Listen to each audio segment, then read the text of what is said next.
Je m'appelle Léo Deschobom, je suis étudiant au CNAM Ingmin en licence informatique de jeux vidéo. Je suis développeur informatique, principalement programmeur, donc c'est majoritairement de la programmation. Ça peut être légèrement en périphérie, ça peut être faire des outils qui vont assister d'autres membres de l'équipe, des artistes ou d'autres corps de métier. Mais c'est principalement de développer des programmes informatiques. Je m'appelle Thorvald Termire, je suis directeur technique chez Rebound CG. Nous, notre entreprise, elle est dédiée à créer des jeux de vidéo de sport, donc principalement du tennis avec Tennis Manager mobile, Tennis Manager 2021-2022 et maintenant 2023 qui va bientôt sortir. Voilà, on a encore d'autres projets qui vont venir un peu plus tard et on est dans le jeu vidéo. On a plusieurs projets au sein du studio. Le projet actuel est en cours de développement, donc on est vraiment en phase de conception, d'expérimentation. Donc ça va être principalement basé sur le gameplay notamment, donc toute l'interactivité du jeu. On est en communication constante avec par exemple les designers, donc ça va être ils vont avoir une idée, ils vont venir nous voir, nous parler, et ça va être à nous après de les implémenter, de vérifier si ça fonctionne bien. Et j'ai également un bon rôle sur tout ce qui va être intégration. Donc, dans notre projet, il y a beaucoup d'animations. Donc, mon rôle est également actuellement d'intégrer ces animations et pouvoir le rendu. À la fin de la formation, j'aurai un diplôme, un bac+3. Mais c'est également toute l'expérience en entreprise qu'on a avant. Par exemple, j'avais pour projet, ou j'ai pour projet, après mes études, potentiellement d'être indépendant. Mais avant ça, j'aimerais avoir forcément une expérience en entreprise.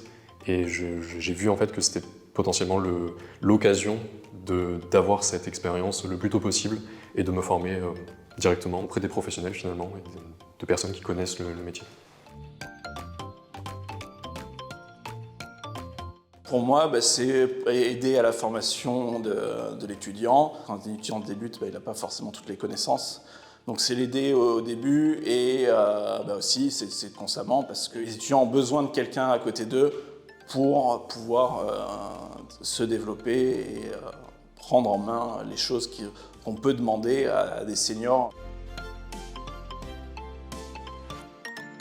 Les qualités, c'est être patient et pouvoir surtout bien expliquer les choses parce que souvent c'est complexe. Il faut se distancer par rapport à ses propres connaissances, se dire que quand on demande quelque chose à quelqu'un, elle ne connaît pas forcément et être capable d'expliquer.